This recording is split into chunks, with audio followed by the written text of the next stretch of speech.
एक समय की बात है, स्वर्ग लोक में देवताओं का राज्य सुख और शांति से भरा हुआ था।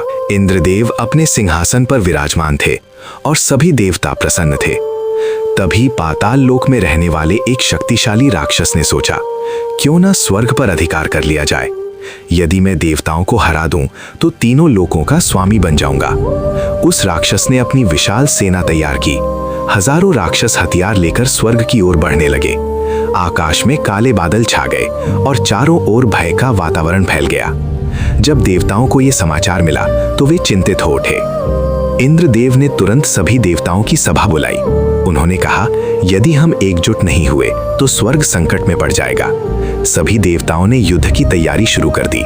देवताओं की सेना दिव्य अस्त्रों से सुसज्जित होकर युद्ध भूमि में पहुंची।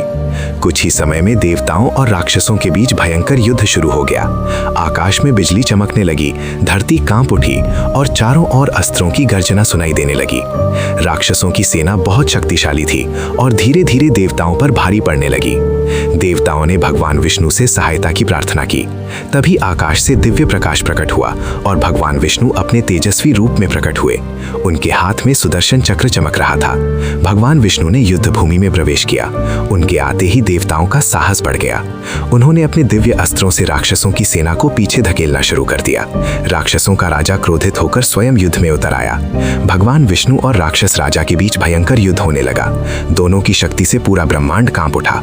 अंत में भगवान विष्णु ने सुदर्शन चक्र चलाया, जिसने राक्षस राजा का अंत कर दिया। राक्षसों की सेना भयभीत होकर भाग गई। स्वर्गलोक में फिर से शांति लौट आई। देवताओं ने भगवान विष्णु को प्रणाम किया और उनका धन्यवाद किया। तब भगवान विष्णु बोले, जब भी अधर्म बढ़ेगा और निर्दोषों पर संकट आएगा, तब धर्म की रक्षा के लिए दिव्य शक्ति अवश्य प्रकट होगी। ये सुनकर सभी देवता प्रसन्न हो गए और स्वर्गलोक में फिर से उत्सव मनाया जाने लगा।